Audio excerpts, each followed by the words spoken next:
Hey everybody, welcome back to where we do deep dives line by line and little bitty chunks to try to digest what some of this mean. We're in a section of the Bible now that is just mind-boggling. And previously, in the previous video, God tells Jacob to leave after he takes all of his uncles, and his uncle is also his father-in-law.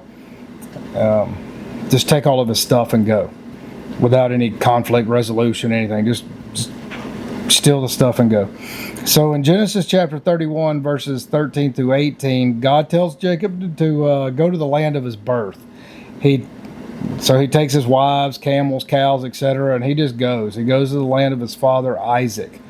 But before leaving, the wives are questioning him, almost like they don't want to go, and says they're asking, "Have we lost our inheritance? That now you got all the stuff that our father had. You stole it all. You got it. So now it's yours and to your son, or your sons, bunch of sons from both of his first cousins that are his wives and his sex slaves."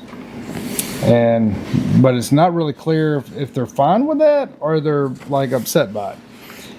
So in Genesis chapter 31 verse 19, Laban, his uncle, he is off to get shear his sheep, and apparently he's not able to find or do that because Rachel, his daughter, stole his shearing tool.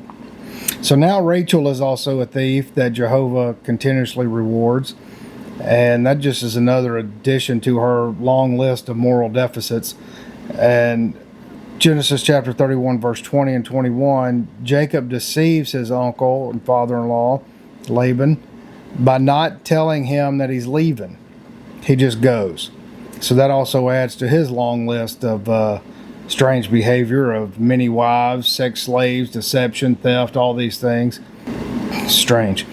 Chapter 31 verses 22 and 23, Laban finds out that Jacob's gone, so he's kind of pissed off, and he's going out to overtake him, and he goes out to the Mount of Gilead, and God comes to Laban in chapter 31 verse 24 and says, take heed of yourself, basically giving him a warning, don't mess with Jacob. And Laban asked Jacob why he deceived his heart, and why did he take his daughters captive by the sword. So now we know Jacob is also a kidnapper too. That's a lot to digest. That's a lot. I'm struggling with this section of Genesis for any moral compass, good wisdom to live by. I haven't found it in this section, and if you can tell me where there is some, I'd appreciate it.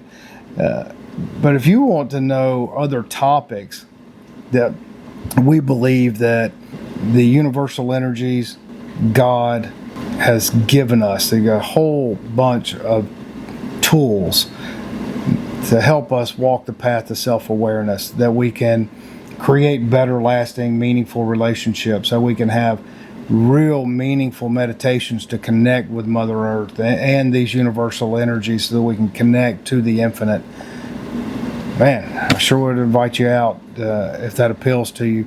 And if you like those topics, they're at the mysticsofTexas.com and our other YouTube channel, Mystics of Texas, where we dive deep into a whole myriad of these tools to help us elevate our soul, that we can meditate better and just live a better life. So if that appeals to you, I encourage you to check it out and continue with us. We are going through the entire book, and wow, is it fascinating. So thanks for joining us. We'll see you next time.